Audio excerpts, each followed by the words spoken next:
Warning, incoming game over. Warning, incoming game over. Hey guys. Hello. Welcome to today's episode of Game Over Vancouver. Sponsored by Hyperdrive Hockey.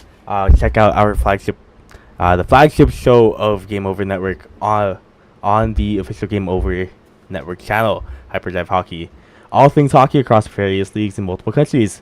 Whatever it is and wherever it is, Max, Daphne, and Kev have you covered for all your hockey news with a steady dose of fun and fan engagement.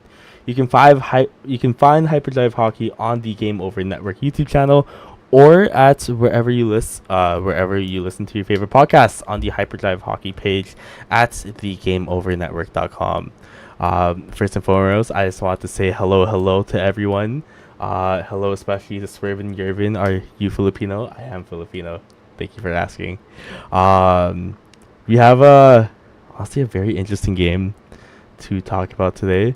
It was a game that started off honestly that first period did feel like the 2015 to 2019 Vancouver Canucks. But we did definitely turn around in the second and the third. What is the biggest moment of tonight's Baines goal or EP40 goal? Oh, I will cover that today, Christopher Sim. It's pronounced Irvin. My apologies, Irvin. I got you. But yeah, so the periods today, we're gonna be talking about just the overall game. Just because of the fact that it was a very, very, busy roller coaster of stuff that happened. The second, I wanted to bring up the overall confidence in the team, and the direction I think the Canucks will start to take for the rest of the season. And the third, I just wanted to quickly talk about jerseys because I love jerseys, and today was the first Black Skate night of the night. So some news before the game that came out. So I believe it was during yesterday's practice where reports came out that Elias Pettersson and JT Miller got into a scuffle in practice. It wasn't necessarily, how do I say it, well documented just because it is a practice. Between the two of them, and I think in general just between the Canucks themselves, there isn't any ongoing animosity between the team. I obviously don't think JT Miller and Elias Pettersson hate each other. Just last season, the main fight that was in the Canucks news overall was the Connor Garland Dakota Joshua fights, and look what happened for the rest of that season. So I think it's fine. I think JT Miller was just really trying to rile up PD for the next game, which, you know what, it did work. Today was also Tyler Myers' night. Today was his 1001st game since his 1000th game was in Philadelphia on the road. I thought it was really sweet. Ooh, I'm spiking. I apologize, everyone. Some good old 12 off. Exactly. It's brotherly tough love. But yeah, going back to Tyler Myers' night, we were able to honor his career, his very interesting but very fun career. He won, for those of you who don't know, Tyler Myers is one of two Calder Trophy winners, which is the top Rookie of the Year honors given at the end of the year. He's produced a lot of big moments for the Canucks, like a very big hit towards Duncan Keith, which will forever be ingrained in my brain. I won't talk about that too much though, just because I was talked about on the last episode. But I thought something that was really sweet is that if you guys watch the game, JT Miller didn't have a alternate or assistant captain patch on his jersey. He actually gave it to JT Miller he gave it to Tyler Myers for tonight, which I thought was really sweet. A nice sign of respect towards, our elders. So, and yeah, today was Black Skate night. And I always feel like the Canucks just play with that 90s edge, that was known with the Bury years. And they played really well. So go into the first period of the stream and the first period of the game. The first thing that I personally noticed is that JT Miller is taking faceoffs again, which was honestly, it was very well missed. I did miss the um his percentages in the face-off circle. I'm glad that like his hand was starting to look a lot better. There was a moment where I think his hand got slashed, and I got really scared. I kind of clenched my butt for a bit because of the fact that I can't have an injured JT Miller again. But he looked really good today. Um, Going towards that first period right now, that first power play was bad. And honestly, I didn't like that first period at all. Canucks were very sloppy, not a lot of confidence within each other and the team. Actually, the Punjabi community is celebrating right now. My sis isn't even a hockey fan, but she was watching the game with me, and after Bane's goal, she followed him on Instagram just because she thought he's hot. Hey, you know what? I respect it. He's a good-looking man. And I'll get into the Bane's goal in like the second period part. But it was yeah, honestly, as a Surrey native myself, I'm it's nice to be on the map, and it's nice to have someone like him represent the city of Surrey and the Punjabi community for sure. But yeah, I'll to quickly recap the first period though. Pittsburgh scored the first goal. They were the first ones on these score sheets. The Canucks only really had 2 shots on goal for the majority of that period until late in the first. Unfortunately, there was a what's it called? A high stick by Myers, which did result into another Pittsburgh power play. But thankfully, that was also resulted in a zero shot power play. Going into the second period, it was a very slow. What's it called? A very slow opening to the period. We did go into it with a 4-minute penalty from Michael Bunting, I believe. Michael Bunting. Yes, Michael Bunting on the pens, which did cause Höglander to bleed. Unfortunately, we weren't able to capitalize on that power play until the man himself, Elias Pettersson, the Swedish king. He scored, bar down, and honestly, that ignited a 65 or 55, I believe, 55-65. Let me double check.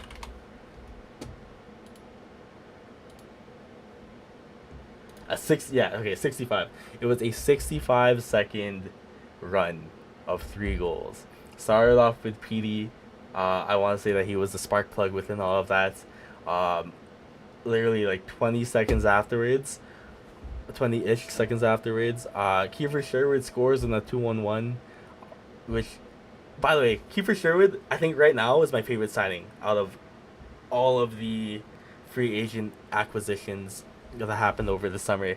Honestly, even topping Lankinen, both of them are pretty good. Why does he not smile when he does his sellies? I think that's just hockey players in general. A lot of them are very stoic. I think I would have wanted a lot more emotion when he smiled, but at the end of the day, game is game. His head's in the game.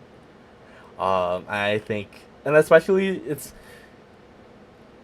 I see it a lot in hockey. If a team is still losing after a goal, they don't really celebrate. It's kind of like soccer where like if you're down 3-0 and you score and it's 3-1, you don't celebrate. You instead grab the ball and you play on with the momentum that you had.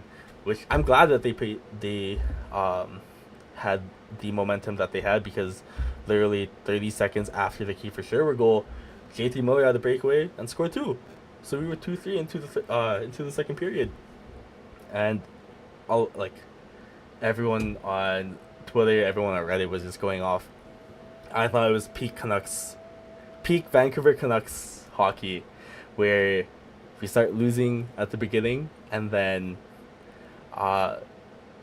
we just catch up with more goals.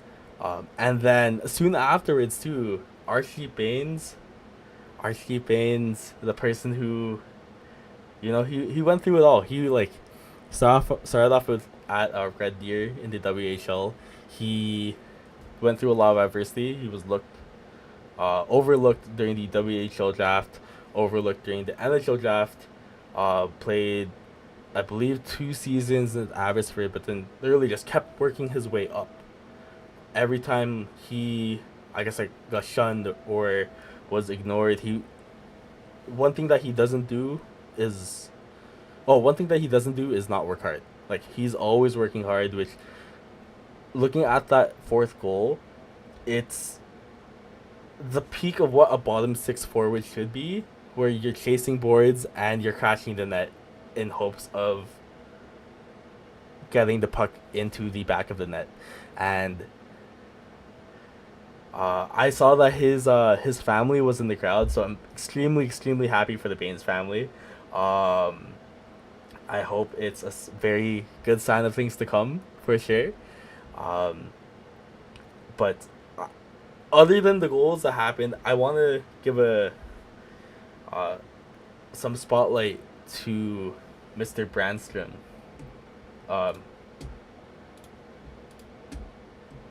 Mr. Eric Brandstrom. The Canucks are actually playing. They play a lot better with him on the ice versus off.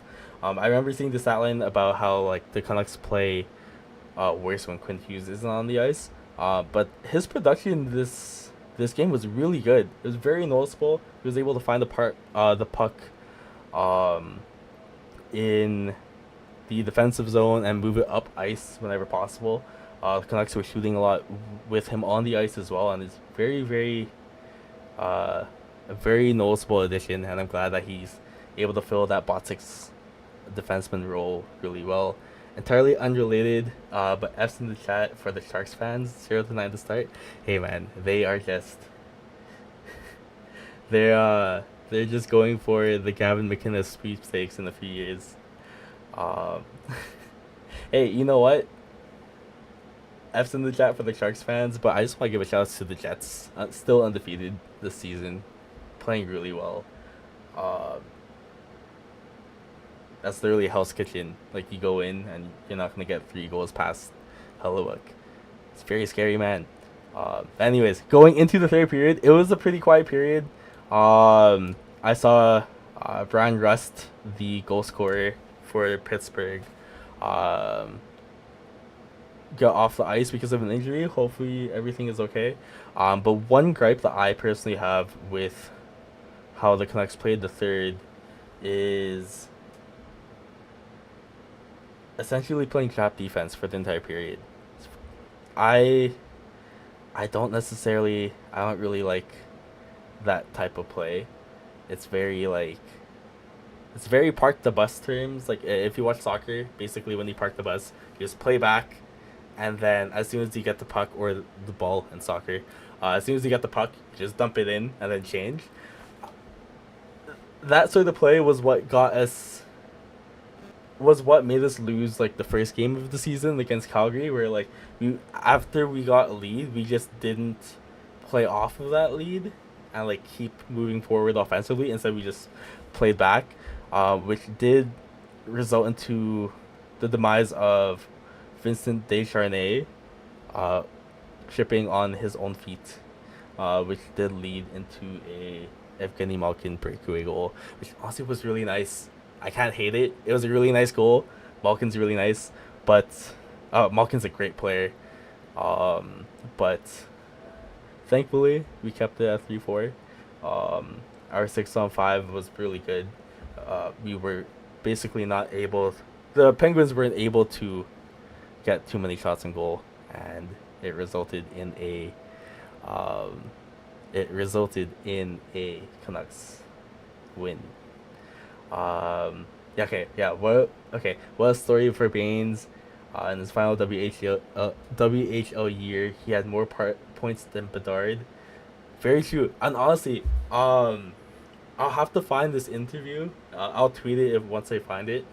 But someone asked Bedard once actually about our sheep Baines, which is really funny. It's a very random question to ask, but he had nothing for praise for our sheep when they were playing against each other in the WHL, and he complimented his work ethic, where if he can't get it on the first try, he doesn't give up and he keeps playing. Do you think we should keep the black skate jersey? I like it, but I have many opinions. But I'll save that for the third period of our stream, in which I will transition over to our second period. If I do this, haha, second light, second period, which means the second ad, and this second ad is for the overall Game Over Network. The Game Over Network is a independent production focused on community, inclusion, and quality people, like me. If you're interested in supporting the Game Over Network, we have crowdfunding options available. This is our first year as an independent company after separating from our original network. So we are very much looking for support for us. In the description of this episode, you will find a link to our Patreon page, and we are also working on a page through LaRouche, a crowdfunding platform for companies originating in Quebec. For LaRouche, we are aiming to raise 15K, and if we hit that goal, we could possibly get access to some government grants, which will help us grow a lot more. If you guys have any ideas for what you guys would like to see as giveaways for participating in these crowdfunding efforts, please let us know in our socials. So the second period, honestly, the biggest thing I wanted to talk about is team confidence. I'm a very, very big mental health guy, and I believe that when the Canucks lose, it's not because of bad play. It's not because of only bad play. Sure, the Canucks the players will play bad, but it's not because they're bad players, because they obviously have the skill. It's something that we've known through the beginning of this season and all of last season, with shades of it through the bubble playoffs. The Canucks are a good team, but the one thing that I'd say is a struggle about being the biggest market in not only Canada but Vancouver is that there's so much pressure on you. If you look at PD, PD is underperforming at the beginning of the season. If it was a small market team, if we were Utah's a bad example. Well, let's say if we were Columbus, just to look at a small market team. If Adam Fantilli was underperforming, he would not be on. It wouldn't be a national news thing, but yet PD, and of course PD has that big contract to go alongside him when you talk about his underperformance. But if you just go on any Canucks media, you will see what's happening with Pettersson. Is Pettersson's contract worth it? But when players like him are confident, to AJ Dulis's point, where PD goal energized the entire team, let that be known. That confidence that one player can just give you is huge. And it's gonna sound very cheesy, but if you are someone who could believe in yourself and spark that, I guess, mentality towards the entire team, this Canucks team is gonna win the Stanley Cup. By all means. We have the team for it. We have the players for it, but the biggest thing is confidence. The skill is I'm just looking at my notes. Skill is evident, but confidence is the game changer. If you look at the difference between how we played the first period and the second period, first period we weren't confident at all. We weren't able to read each other. The Canucks weren't able to read their players in terms of where they were. A lot of the passes were being missed. They essentially had to, how do I say it? They essentially had to keep their head up the entire time and just constantly scan without at least having that gut feeling that your player is gonna have your back, which completely changed in the second period, especially during PD's goal. And if I were a fly, I would really want to be in the Canucks locker room, purely to see not only what Rick Tocchet says to the guys, but what people like Quinn Hughes, JT Miller, Connor Garland, Tyler Myers, the vets on the team. I really, really want to see how they build that confidence in that locker room. And it's honestly a lot more evident when you see Like, for example, the T-shirts that I assume JT Miller makes these all the time, or at least will pay for the T-shirts. Um, but when you see stuff like that, where the entire Canucks will just walk in with a shirt of of Tyler Myers' face, and they did that last season too with Dakota Joshua. This team likes each other. I do believe as long as the Canucks are able to keep their mentals in check and ignore the Vancouver media, I think they're fine. I think we got this. PD, I think, is a kind of person, personality-wise, who takes everything very to the heart, positive and negative noise-wise.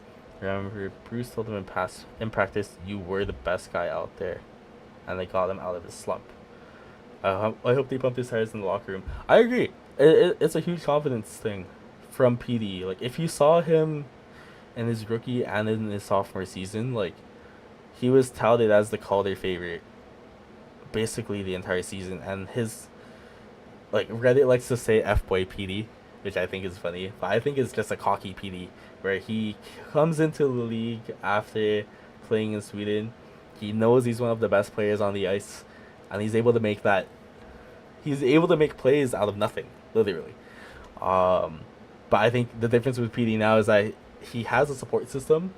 He obviously still is one of the guys that will can and that essentially have the potential to carry that team.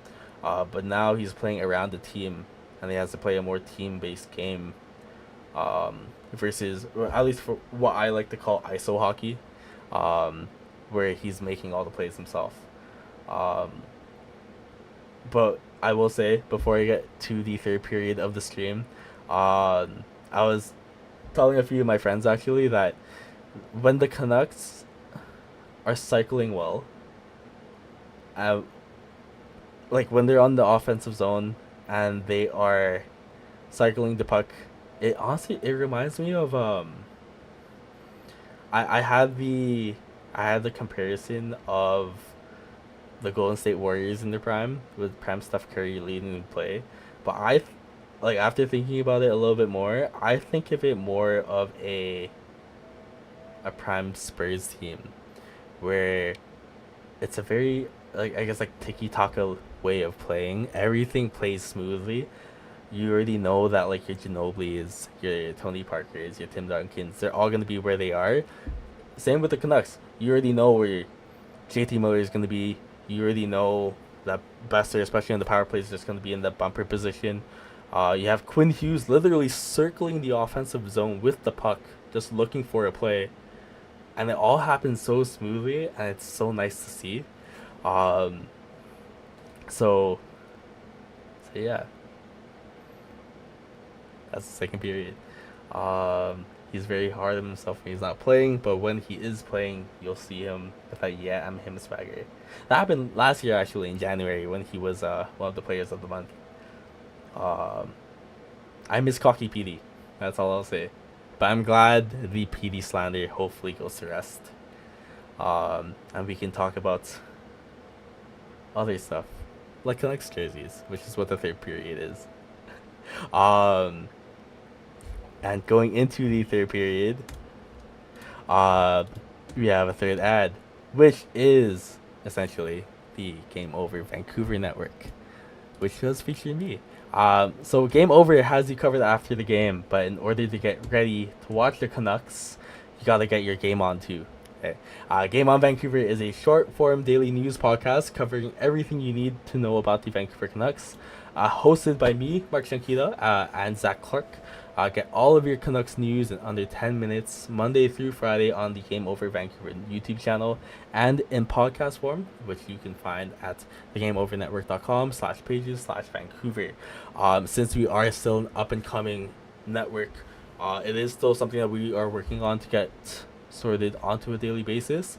So if you guys can, support the channel, like and subscribe, and we hope that we can be your number one source for everything Canucks and everything Canadian hockey.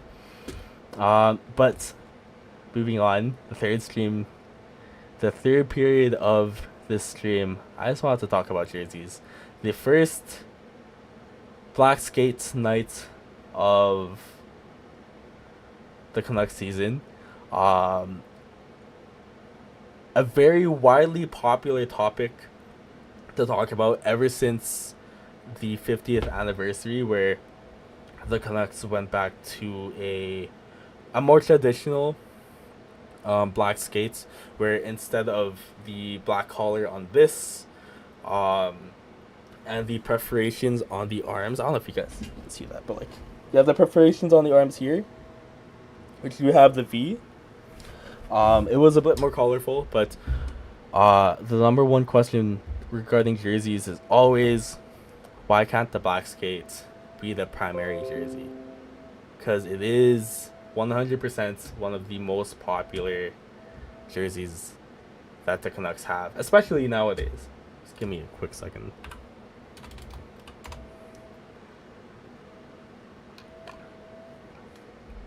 Also, super quick, I appreciate you guys all for being here.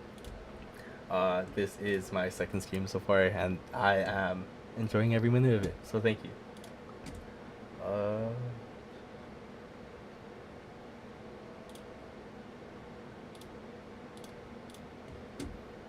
Cool. So which might be a hot topic, and it might be a controversial opinion, or unpopular opinion more so. Should the Canucks keep the black skate? No, I don't think so. And I'm someone I love Canucks jerseys. Like I have right now, I'm wearing a Nils Höglander black skates. This is just a few of the jerseys I have in my personal collection.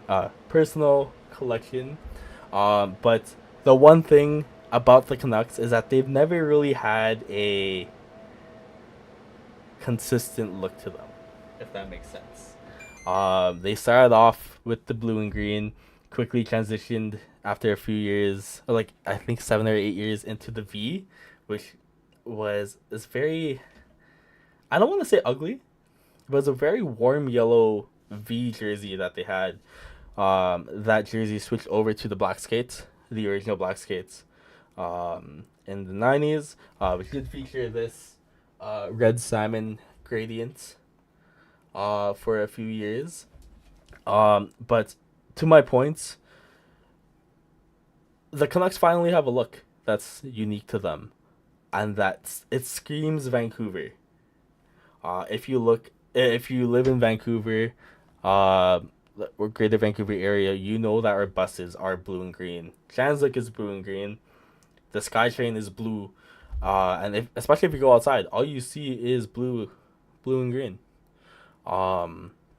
Because of the fact that we are both near the water, and in a forest. I think it's a consistent look that should not be changed at all, honestly. I think a few changes to the logo might be nice, just to have a more updated look. But the blue and greens, in my opinion, screams Vancouver Canucks. As much as the black skate is nice, the Orca is just iconic. And in terms of the Orca, has had more years than the Flying's, the flying skate or the sticking rink.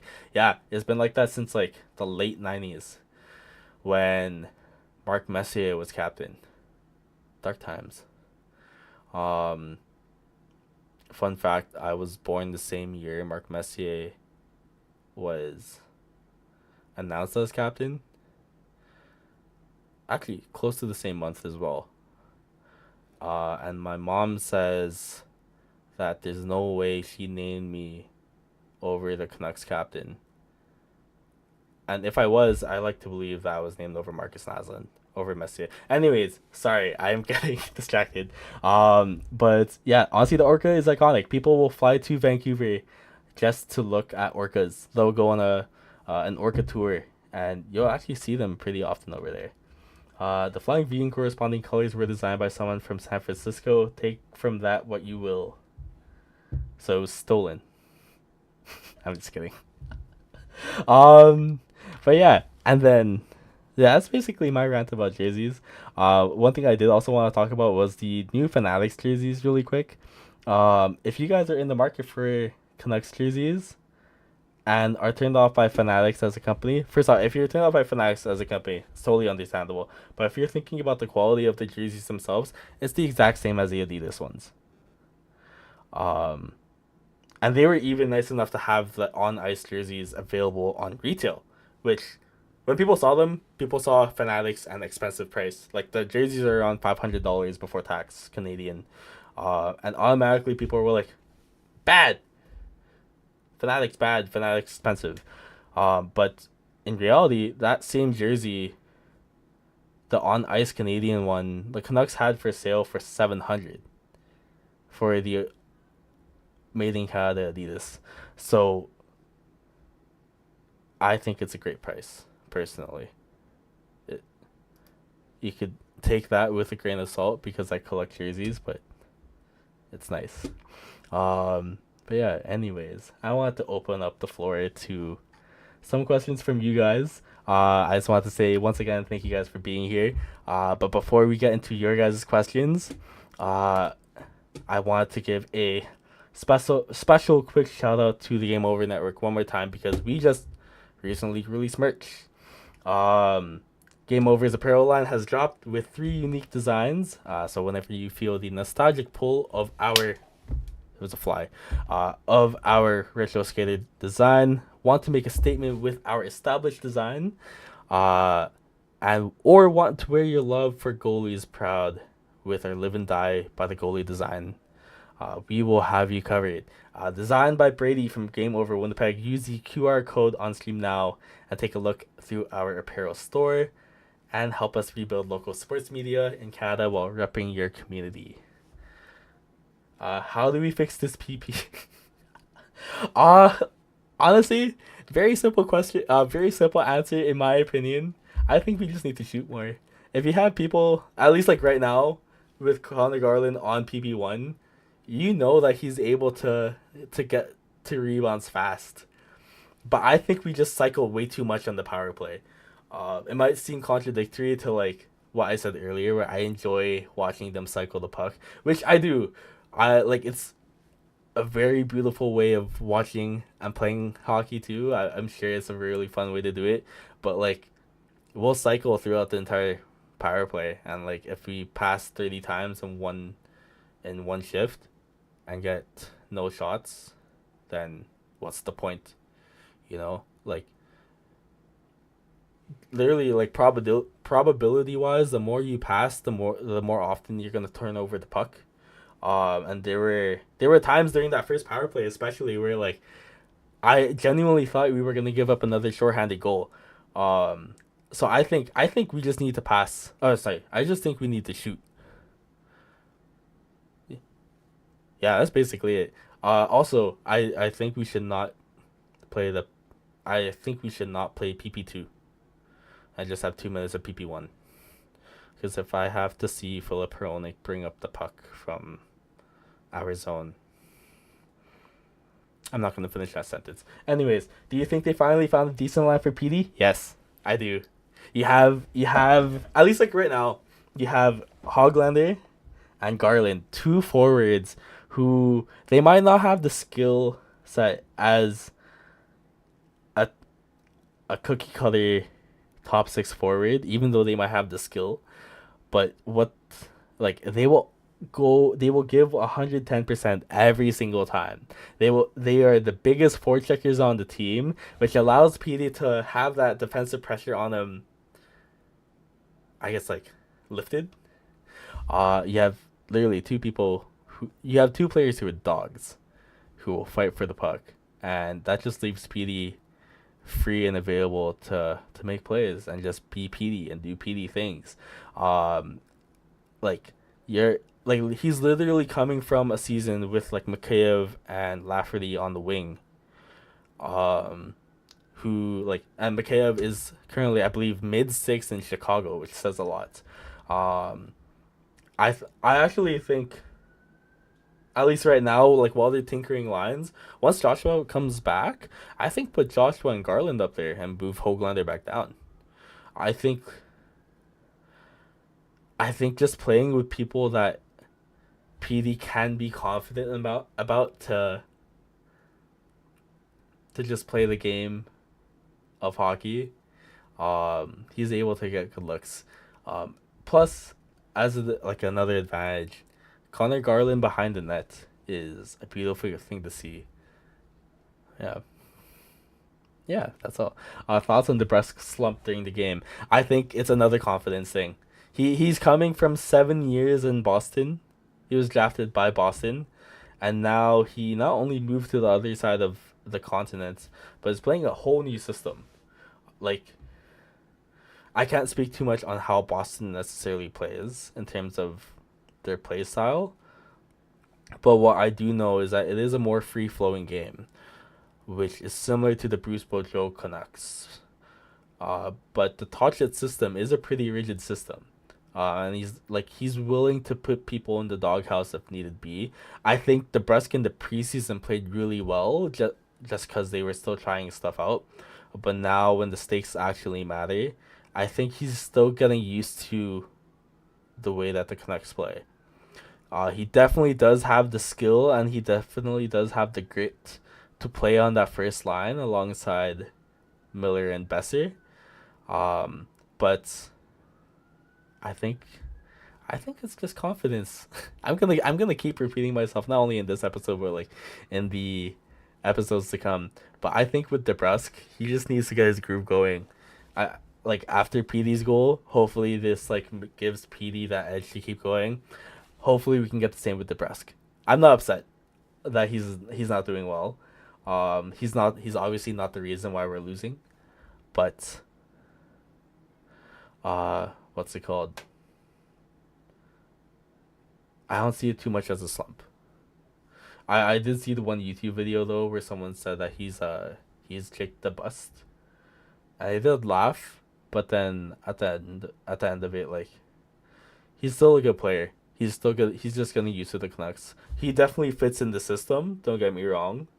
He just needs to learn it. That's all. And with that being said, that is the end of this episode. Once again, I just want to say thank you to everyone that came through, especially the homies. Appreciate you, Irvin, AT Duelist, and the rest of chat that came by to say hi. We will be live next. Let me just pull up the schedule. Our next game is going to be hosted by Kaja, and I'll actually be hopping on as well as a guest this Monday against the Carolina Hurricanes. So we hope to see you guys there. Have a good night, everyone. Bye.